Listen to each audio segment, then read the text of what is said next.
সেনাপ্রধান জেনারেল ওয়াকারুজ্জামানের সাথে বৈঠক করেছেন জামাতের শীর্ষ পর্যায়ের নেতারা। তবে হঠাৎ করে সেনাপ্রধানের সাথে জামাতের এমন বৈঠকে বিভিন্ন মহলে উঠেছে নানা প্রশ্ন। বৈঠকের বিষয়ে দলটির নায়েবে আমির সৈয়দ আব্দুল্লাহ মোহাম্মদ তাহের বলেন, এটি সৌজন্যমূলক সাক্ষাৎকার ছিল এবং দেশের বর্তমান অবস্থা নিয়ে কিছু কথাবার্তা হয়েছে। তবে কি জাতীয় নির্বাচন নিয়ে সেনানিবাসে বৈঠক করেছে জামাত?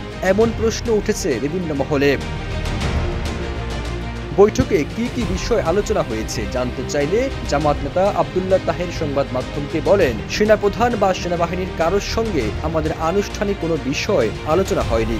নির্বাচন বা অন্যান্য বিষয় আলোচনা হয়েছে কিনা এমন প্রশ্নের জবাবে জামাতের এই নেতা বলেন, যতটুকু বলেছি তাই, এর বেশি কিছু বলতে পারবো না।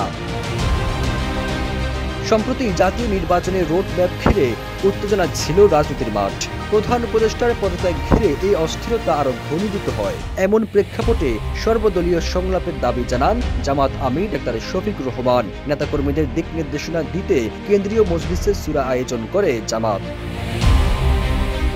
যমুনা ইলেকট্রনিক্স ঈদে ডাবল খুশি অফার সিজন 3, যে কোনো পণ্য কিনলেই পাচ্ছেন নিশ্চিত ঈদ উপহার। এদিকে দলটির আমির ডাক্তার শফিকুর রহমান এক সংবাদ সম্মেলনে বলেন, আমরা কথা দিচ্ছি আল্লাহর একান্ত ইচ্ছায় দেশবাসীর সমর্থন পেয়ে দেশের সেবা করার দায়িত্ব পেলে প্রতিশোধ বৈষম্যের রাজনীতির অবসান ঘটাবো। সমাজ থেকে বৈষম্য দূর করতে জনগণকে সঙ্গে নিয়ে সবটুকু দিয়ে চেষ্টা করব। তিনি আরো বলেন, শেখ হাসিনার আমলে আমরা ভয়ঙ্কর জুলুমের শিকার হয়েছি।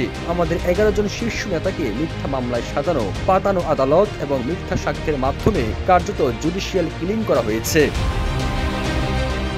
এছাড়াও শফিকুর রহমান বলেন, এটিএম আজহারের রায়ে সুবিচার হয়েছে। তার বিরুদ্ধে আনীত সব অভিযোগ থেকে তাকে খালাস দেওয়া হয়েছে।